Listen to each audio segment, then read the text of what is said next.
angaze ngayi because yena wetheni wesencamile besethula haleluya wabona esoqhoka amathena embophile ngoba khothena angasoze iqhawuke amen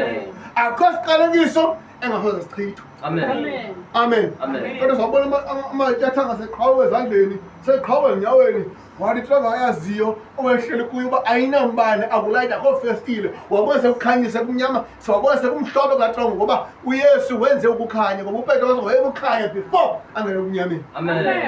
amen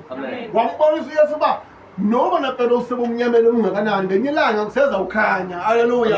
wabonisa uPaulos noSilas uba noba ningabotshwa ngala ngenye imini niseza ukhululwa amen wabonisa uIsrael uba noba nithizwe ngakanani impilo ngenye imini niseza ukhululwa ngoba ukho litye engasazi ukususwa amen akukho sigulo engasayi kuphiliswa zonke zawuphiliswa haleluya akukho zono apha engasoze zixolelwe amen selaqala zonke izono haleluya asizophela onke amashwa haleluya asizophela onke amabhadi haleluya sizophela zonke izibopho haleluya kanti kancinci haleluya ngobese uThixo wethu utheni ukhona amen akukho umuntu oyokuba sisimakade haleluya noma ukhona umuntu omaziyo okuthiwa ubani akachukunyisa uthakatha kakhulu amen ngenye ilanga sezawunyathela phezu kwakhe haleluya noma kuthiwa unamandla akanani njengogoliyathi naye uwiswa ngudavide kanti amen noba nakuthi umlilo kaNebukadineza uyabathisa abazalwane ngenye imini usezawuvutha umlilo banqumule abazalwane bangabo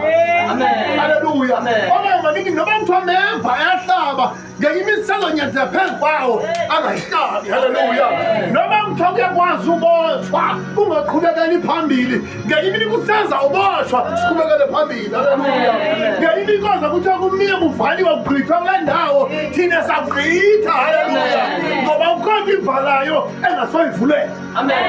haleluya amen noma kuthiwa kuyakwazi ukuthandazwa kuthiwa ngenye imini bathandaza abazalwane bakuncwadi yezenzo bathi abazutya until bambulala uPaulos haleluya uPaulos wade wayazi loo nto kodwa wanqumla uPaulos basiyeka behleli haleluya bathi bemlindile beqoba sizambulala waphuma nge-back doors haleluya emandithi kuwe noma kuvali basoze ugqithe iyagqitha nangemva ngoba uzawugqitha haleluya noma kuthi usaze uphumelele usenza uphumelele ngoba kholitye engasoze lisuswe amen akukho buthi obungasayi kudestroywa amen khona into wayekhona ngenkonzo ngenye imini senza umshaka apha enkonzweni haleluya wayazi uba noba uye eSt John uzawuprofetha uba ngumamakhe engaba nokuye uzoprofetha ngumamakhe noba uye exhwaleni uzoprofetha uthi ngumamakhe noba uye enkonzweni uzoprofetha uthi ngumamakhe kodwa ngenye ilanga wabhubha umamakhe haleluya waphumelela umfana ngoba ukholile etheni engasayi kahle amen